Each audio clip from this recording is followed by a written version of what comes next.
এই তিনজন বন্ধু মিলে তৈরি করে ব্যাংক ডাকাতির এক দুর্ধর্ষ প্ল্যান। তারা ডাকাতি করে লস অ্যাঞ্জেলেসের বড় বড় ব্যাংক, কিন্তু তারা চিন্তা করে এইভাবে ডাকাতি করলে তাদের কোনো একদিন ধরা পড়ে যেতে হবে। তাই তারা প্ল্যান করে একটি স্টেডিয়ামের ক্যাশ বক্স লুট করার জন্য, যেখানে কয়েকশো বিলিয়ন ডলার রাখা ছিল। তারা কি স্টেডিয়ামের ক্যাশ বক্স লুট করতে পেরেছিল, নাকি তারা ধরা পড়ে গিয়েছিল? তা জানতে হলে আজকে তোমাদের দেখতে হবে দ্য টাউন মুভির এক্সপ্লেনেশন। তো চলো বেশি দেরি না করে আজকের মুভির এক্সপ্লেনেশন শুরু করা যাক।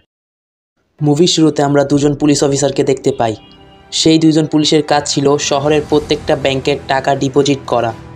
প্রতিবারের মতো এবারও তারা একটি ব্যাংকে টাকা ডিপোজিট করতে আসে। তার পাশেই গাড়ি নিয়ে ওই শহরের বিখ্যাত চোর ডাকাত আর তার পার্টনার সে টাকাগুলো চুরি করার প্ল্যান করে যাচ্ছে। ডাকাতের সাথে যে পার্টনারগুলো ছিল তারা ছিল জেমস, আলবার্ট অ্যান্ড অ্যালন। কিছুক্ষণ পরেই সেখানে থাকা একজন পুলিশ টাকা ভর্তি একটি ব্যাগ নিয়ে পাশেই সেই ব্যাংকে প্রবেশ করে। সাথে সাথে ডাকাত এবং তার পার্টনাররা বড় বড় গান নিয়ে সেখানে ঢুকে পড়ে। নিজেদের সেফটির কথা ভেবে তারা মুখে মাস্ক পরেছিল। ব্যাংকে প্রবেশ করা মাত্র তারা সেখানের স্টাফ এবং কাস্টমারদের গান পয়েন্টে নিয়ে নেয়।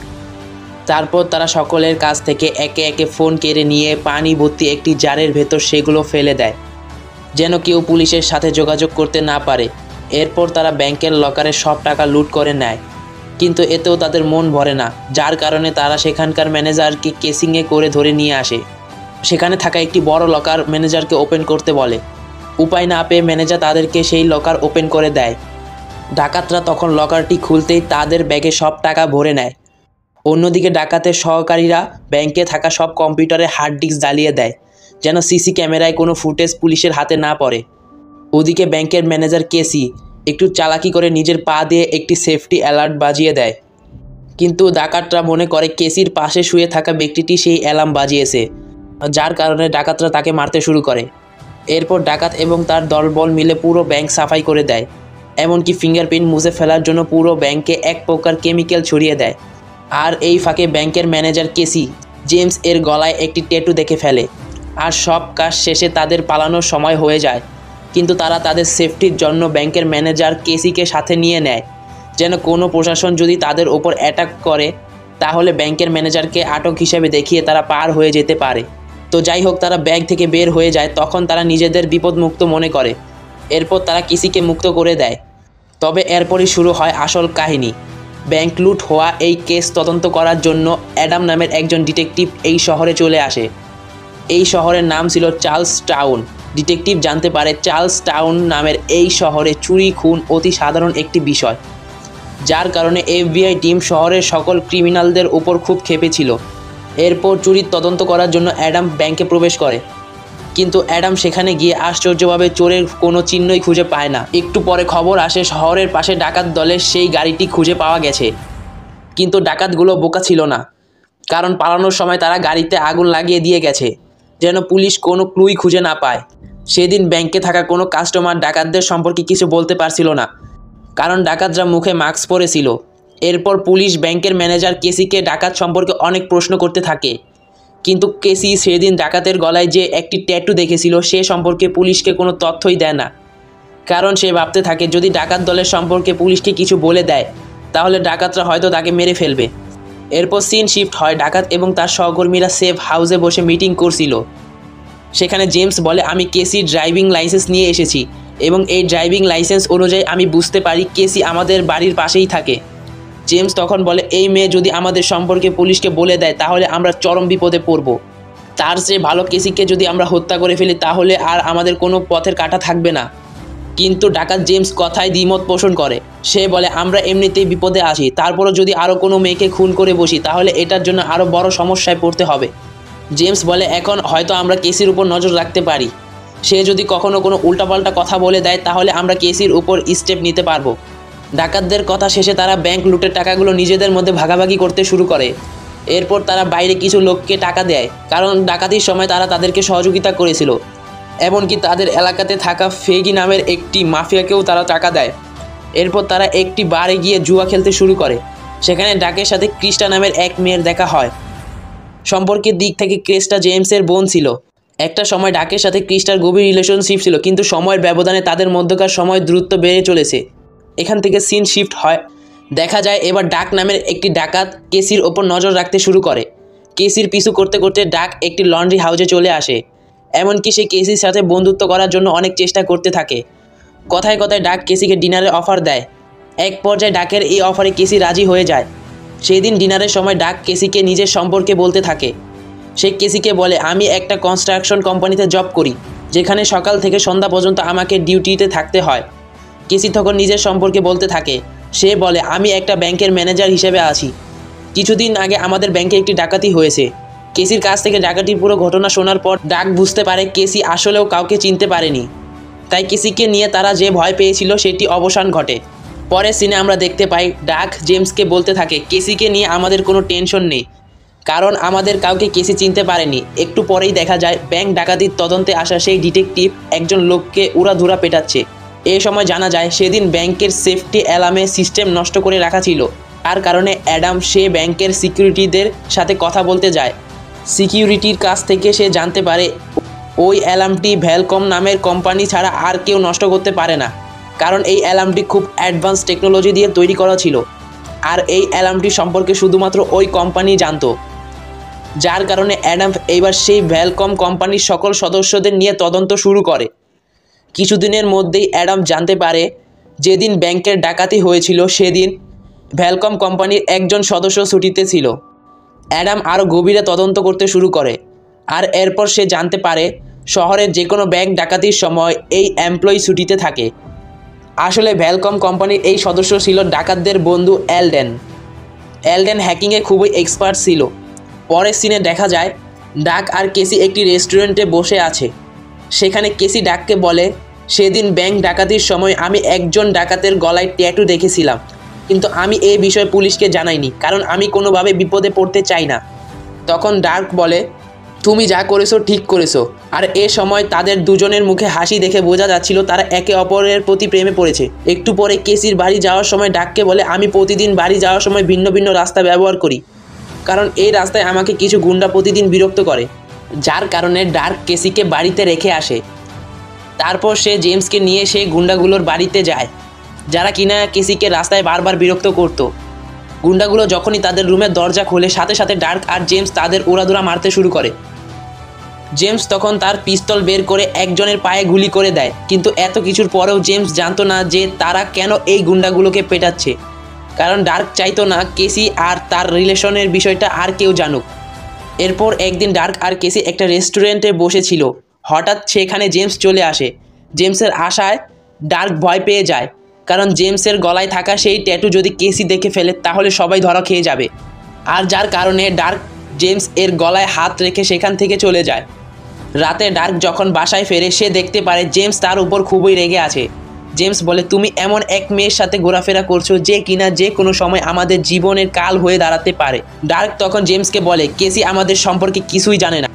আমি আজ থেকে এই চুরি ডাকাতি ছেড়ে দিচ্ছি আর কেসিকে নিয়ে এই শহর থেকে অনেক দূরে চলে যাব। তোমরা কি ভাবতেছো ডার্ক কি চুরি ছেড়ে দেবে? আরে না, গল্প তো এখনো বাকি আছে। ডার্ক যখন তার গার্লফ্রেন্ড নিয়ে দূরে কোথাও চলে যেতে চায়, ঠিক তখনই জেমস তাকে আবারও একটি চুরির অফার দেয়। তবে ডার্ক কোনোভাবে জেমস এর কথায় রাজি হয় না। সে বলে কোনোভাবেই সে আর চুরি ডাকাতির সাথে থাকবে না।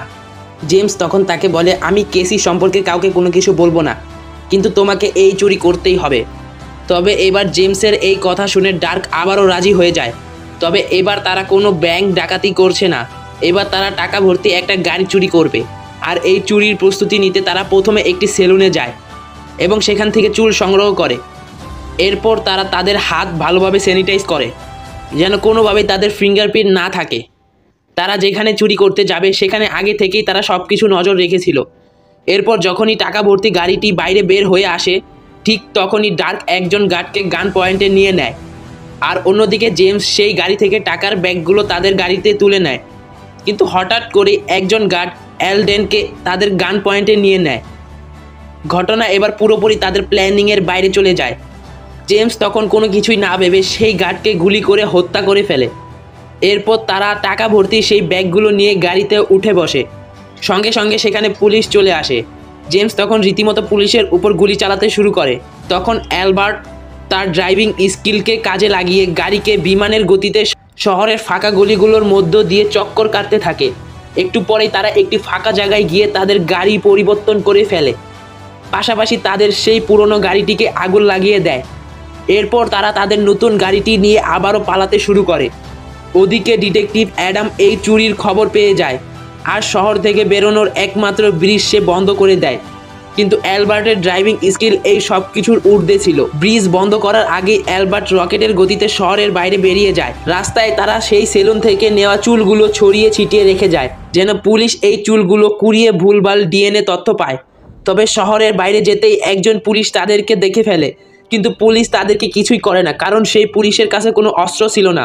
এবার অ্যাডাম একদম নিশ্চিন্ত ছিল যে এই চুরিটাও ডার্ক আর তার বন্ধুরা মিলেই করেছে, কারণ এই চুরির প্ল্যান হুবহু আগে চুরির সাথে মিলে যাচ্ছিল। এই সূত্র ধরে অ্যাডাম ডার্ক সহ তাদের বন্ধুদের গ্রেফতার করে ফেলে, কিন্তু পুলিশের কাছে এখনও কোনো এভিডেন্স ছিল না। প্রমাণ সংগ্রহ করতে অ্যাডাম নানা পথ অবলম্বন করতে শুরু করে। প্রথমে পুলিশ অ্যালডেনকে একটা বই দেয় পড়ার জন্য, যা থেকে ব্যাংকে থাকা সেই গার্ড অ্যালডেনের ভয়েস বোঝার চেষ্টা করে, কিন্তু অ্যালডেন চালাকি করে তার কণ্ঠ বিকৃত করে বইটি পড়তে শুরু করে। ওদিকে ডার্ক পুলিশকে কোনো উত্তরই দেয় না, যার ফলে পুলিশরা শেষ পর্যন্ত তাদের ছেড়ে দিতে বাধ্য হয়। এরপর একদিন ডার্ক কেসির সাথে আবারও দেখা করে। ডার্ক বলতে থাকে সে ছোটবেলায় তার মাকে হারিয়েছে, তারপর মাকে অনেক খোঁজার পরেও কোনো খোঁজ পায়নি সে, এমনকি তার বাবাও তার মাকে খোঁজার কোনো প্রকার চেষ্টাই করেনি, যার কারণে ডার্ক এখনও তার বাবার ওপর রেগে আছে। তবে এখানে সত্যি আরেকটি বিষয় আছে, ডার্কের বাবা এখনও জেলে আছে, আর ডার্ক কেসির সাথে এই বিষয়টি লুকানোর জন্য ভুলভাল তথ্য দিচ্ছে।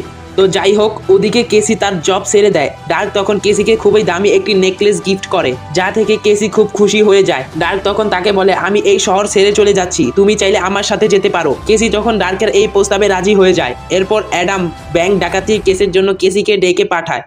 তখন সে জানতে পারে কেসি 2 দিন আগেই জব ছেড়ে চলে গেছে।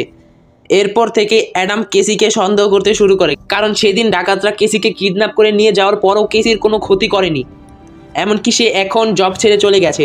এরপর অ্যাডাম কেসির ফোন কল হ্যাক করে, জানতে পারে কেসি আর ডার্ক রিলেশনশিপে আছে। তখন অ্যাডাম কেসিকে ডার্ক সম্পর্কে সকল তথ্য বলে দেয়। অ্যাডামের কথা শুনে কেসি প্রচণ্ড কষ্ট পায়। অ্যাডাম চলে যাওয়ার পরেই সেখানে ডার্ক চলে আসে, আর প্রথমবারের মতো কেসি ডার্ককে দেখে খুব ভয় পেয়ে যায়, যার কারণে কেসি ডার্ককে সেখান থেকে চলে যেতে বলে। কিছুদিন পর জেমস ডার্ককে আবারও একটি চুরির অফার দিয়ে বসে, কিন্তু এবার ডার্ক কোনোভাবে সেই অফারে রাজি হয় না। ডার্ক বলে, আমি আজকেই এই শহর ছেড়ে চলে যাব। জেমস তখন তাকে বলে, আমি তোমার জন্য 9 বছর জেল খেটে আসলাম, আর তুমি এখন আমাকে ছেড়ে চলে যাবে। এখানে ডার্ক আর জেমস খুবই ভালো বন্ধু ছিল। কয়েক বছর আগেও জেমস ডার্কের জীবন বাঁচানোর জন্য একজনকে হত্যা করেছিল, যার ফলে সে 9 বছর জেল খাটে। জেমস বারবার চাইতো ডার্ক ক্রিস্টাকে বিয়ে করে এই শহরেই থেকে যাক, কিন্তু ডার্ক জেমসের এই কথায় রাজি হয় না। ডার্ক এইবার এই শহরের সবচেয়ে বড় মাফিয়া ফেগির কাছে যায়, আর তাকে বলে, আমি আজ থেকে এইসব অপকর্ম ছেড়ে দিচ্ছি, তুমি আমার পরিবর্তে অন্য কাউকে খুঁজে নিতে পারো।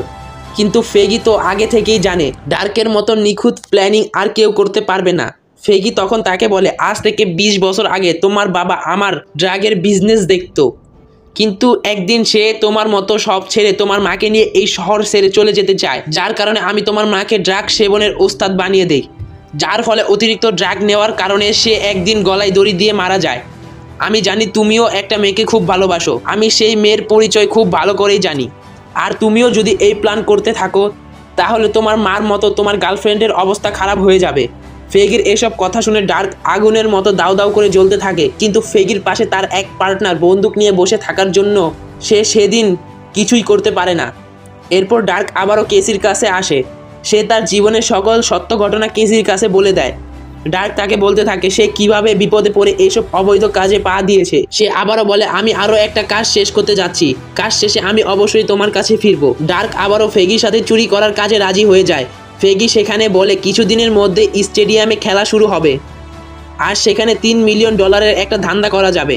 যদি এই চুরিতে আমরা সফল হই তাহলে আমাদের আর কোনোদিন চুরি করতে হবে না, সে টাকা দিয়ে আমরা সারা জীবন আরামে কাটাতে পারবো। ওদিকে FBI এজেন্ট একটা চাল চালে, তারা একটি বাড়ি গিয়ে ক্রিস্টার সাথে দেখা ক্রিস্টাকে ডার্ক এবং কেসির রিলেশন সম্পর্কে সবকিছু বলে দেয়। FBI এজেন্ট অ্যাডাম তখন ক্রিস্টাকে বলে দেয়, ডার্ককে আমরা একদিন না একদিন ঠিক ধরে ফেলবো, তখন আমরা তোমাকেও গ্রেফতার করে ফেলবো, কারণ তুমিও তাকে অনেক কাজে সহযোগিতা করছো। তোমার তো এখন 2টা বাচ্চা আছে, তুমি যদি জেলে যাও তাহলে তাদের কি অবস্থা হবে। অ্যাডামের এসব কথা শুনে ক্রিস্টা খুব ভয় পেয়ে যায়, আর ডার্কের পরবর্তী চুরির প্ল্যান FBIকে বলে দেয়। ধীরে ধীরে চুরি করার দিন ঘনিয়ে আসে। সেদিন সকালে ডার্ক আর জেমস পুলিশের পোশাক পরে স্টেডিয়ামে প্রবেশ করে। তারপর সেখানে থাকা এক সিকিউরিটির সাহায্য নিয়ে তারা কন্ট্রোল রুমে চলে যায়। সেখানে গিয়ে তারা পুরো স্টেডিয়ামের ক্যামেরার কানেকশন বন্ধ করে দেয়। এরপর তারা ভেতরে গিয়ে টাকা ভর্তি লকারের দিকে এগিয়ে যায়, কিন্তু রাস্তায় তাদের কিছু সিকিউরিটি গার্ড আটকিয়ে দেয়। জেমস তখন তার বন্দুক বের করে গার্ডদের ভয় দেখাতে থাকে, এমনকি সেখানে তাদেরকে দড়ি দিয়ে বেঁধে সামনের দিকে এগোতে থাকে। এরপর দেখা যায় লকার রুমে কিছু গার্ড ছিল, তারপর কোনোভাবে সেই রুমে দরজা খুলছিল না। জেমস তখন গার্ডগুলোকে বলে, আমি তোমাদের পরিবারের সবাইকে চিনি, যদি দরজা না খুলে দাও তাহলে তোমার পরিবারের সবাইকে আমি মেরে ফেলবো। ভয় পেয়েও গার্ড তখন দরজা খুলে দেয়। ডার্ক এই সুযোগে সেখানে থাকা সকল টাকার ব্যাগগুলো তুলে পালাতে শুরু করে। এরপর তারা দুজন একটা অ্যাম্বুলেন্সের পাশে এসে দাঁড়ায়। সেখানে অ্যালবার্ট আর এলডেন আগে থেকেই তাদের জন্য অপেক্ষা করছিল। সেখানে এসে ডার্ক এবং জেমস পোশাক পরিবর্তন করে হেলথ ওয়ার্কারের ড্রেস পরে নেয়। আশেপাশে পরিবেশ তখনও পর্যন্ত খুবই শান্ত ছিল। এমন শান্ত পরিবেশ দেখে ডার্ক সন্দেহ করতে শুরু করে। সে ভাবে চুরির পরিবেশটা এতটাও ঠান্ডা থাকার কথা ছিল না। ডার্ক তখন স্টেডিয়ামের বাইরে তাকাতেই দেখে FBI এজেন্ট অ্যাডাম আর তার পুরো ফোর্স নিয়ে বাইরে দাঁড়িয়ে আছে। সাথে সাথেই ডার্ক জেমসকে ইশারা দিয়ে গুলি চালাতে শুরু করে।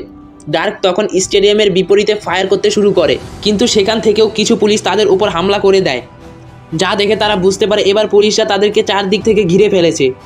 সেই সময় তারা দুজন মিলে এলো পাথারি গুলি করতে শুরু করে। হঠাৎ একটি গুলি অ্যালবার্টের বুকে এসে লাগে, কিন্তু অ্যালবার্ট এবারের মতো বেঁচে যায় কারণ সে বুলেট প্রুফ জ্যাকেট পরেছিল। একটু পরে আরেকটি গুলি এসে এলডিনের মাথায় গিয়ে লাগে, সাথে সাথে সেখানে এলডেন মারা যায়। তখন অ্যালবার্ট বলে, আমি গাড়ি নিয়ে এখান থেকে পালিয়ে যাব, পুলিশ ভাববে আমরা সবাই এই গাড়িতে আছি, কিন্তু তোমরা পুলিশের ড্রেস পরে এখান থেকে নেমে পালিয়ে যাবে। কিন্তু ডার্ক কিছুতেই তাকে একা যেতে দিতে চাচ্ছিল না, কারণ গাড়ি নিয়ে পালালে পুলিশরা তাদেরকে খুঁজে বের করে ফেলবে এবং তাদেরকে মেরে ফেলবে। কিন্তু অ্যালবার্ট ডার্কের কথা না শুনে সেখান থেকে গাড়ি নিয়ে পালাতে শুরু করে। পুলিশ তখন একটা হেডশট দিয়ে অ্যালবার্টকে সেখানে মেরে ফেলে। সেই সুযোগে ডার্ক আর জেমস পুলিশের ড্রেস পরে সেখান থেকে পালিয়ে যায়। একটু পরে অ্যাডাম বুঝতে পারে ডার্ক এবং জেমস পুলিশের ড্রেস পরে সেখান থেকে পালিয়ে গেছে। সাথে সাথে অ্যাডাম স্টেডিয়াম থেকে বাইরে বেরিয়ে আসে, আর বাইরে আসতেই সে একজন পুলিশকে দেখতে পায়। অ্যাডাম সেই পুলিশকে ডাকতে থাকে, কিন্তু পুলিশ কোনোভাবেই তার কথায় সাড়া দেয় না। তখন অ্যাডাম সেই পুলিশকে জেমস বলে ডাকলে পুলিশ সঙ্গে সঙ্গে সেখানে দাঁড়িয়ে যায়, এমনকি পেছনে ফিরে অ্যাডামের দিকে গুলি চালাতে শুরু করে। কিন্তু এতক্ষণে হয়তো জেমস অনেক দেরি করে ফেলেছে। আশেপাশে অনেক পুলিশ জেমসের উপর গুলি চালাতে থাকে, যার ফলে জেমসের পায়ে একটি গুলি লেগে যায়। জেমস তখনই একটা ডাস্টবিনের পেছনে গিয়ে লুকায়। পালানোর রাস্তা না দেখে জেমস এবার স্যারেন্ডার করার সিদ্ধান্ত নেয়, কিন্তু যখনই সে দু হাত উপরে তুলে বাইরে বেরিয়ে আসে ঠিক তখনই পুলিশগুলো তাদেরকে গুলি করে মেরে ফেলে। ডার্ক দূরে থেকে এসব কিছু দেখছিল। এরপর ডার্ক চুপি চুপি পুলিশের একটি গাড়ি নিয়ে সেখান থেকে পালিয়ে সোজা ফেগির কাছে চলে আসে। ফেগির কাছে আসতে সে ফেগির সহকর্মীকে হত্যা করে আর নিজের মায়ের হত্যার প্রতিশোধ নিয়ে ফেগিকেও সেখানে হত্যা করে ফেলে। এভাবে 2টি দিন পেরিয়ে যায়। ডার্ক এবার দূর থেকে কেসির ওপর নজর রাখতে শুরু করে। সেখানে দেখা যায় পুলিশ কেসির বাড়ির পাশে ডার্ককে ধরার জন্য অপেক্ষা করছে। ডার্ক তখন কেসিকে তার পাশের বাড়ি থেকে ফোন করে বলে, আমি তোমাকে নিয়ে দূরে কোথাও চলে যাব। কেসি তখন ডার্ককে বলে, ঠিক আছে, আমার বাড়িতে এসো, আমাকে নিয়ে যাও। কিন্তু কেসি তার চোখের ইশারায় ডার্ককে বুঝিয়ে দেয় এখানে আসা যাবে না, তোমার জন্য এখানে বিপদ অপেক্ষা করছে। যা থেকে ডার্ক বুঝতে পারে কেসি সত্যি তাকে ভালোবাসে। ডার্ক তখনই কেসিকে বলে, আমি 1 ঘন্টা পরে এসে তোমাকে নিয়ে যাব। অ্যাডাম অনেক সময় ধরে অপেক্ষা করেও ডার্কের কোনো সন্ধান সে পায় না। ফলে অ্যাডাম বুঝতে পারে ডার্ক হয়তো সব কিছু জেনে গেছে, যার কারণে সে সেখান থেকে চলে যায়। এরপর ডার্ক কেসির বাগানে গিয়ে মাটির নিচে কিছু একটা রেখে সেই শহর থেকে চলে যায়। এর কিছুদিন পর কেসি তার বাগানে গিয়ে মাটির নিচে কিছু একটা লক্ষ্য করে। মাটি খুঁড়তেই সেখানে একটি ব্যাগে সে অনেকগুলো টাকা দেখতে পায়, আর সেখানে একটি চিঠি লেখা আছে। ডার্ক তাকে সরি বলেছিল। ডার্ক কেসিকে আরও বলেছিল সে যেন এই ব্যাগের টাকাগুলো দিয়ে সারা জীবন সুন্দরভাবে কাটিয়ে দেয়। আর এই দৃশ্যের মধ্যে দিয়ে আজকের এই মুভিটি শেষ হয়। তো এক্সপ্লেনেশন কেমন লাগলো? এক্সপ্লেনেশন যদি ভালো লেগে থাকে তাহলে একটা লাইক দাও এবং কমেন্টে জানাও এরপর কোন মুভিটা এক্সপ্লেন করব।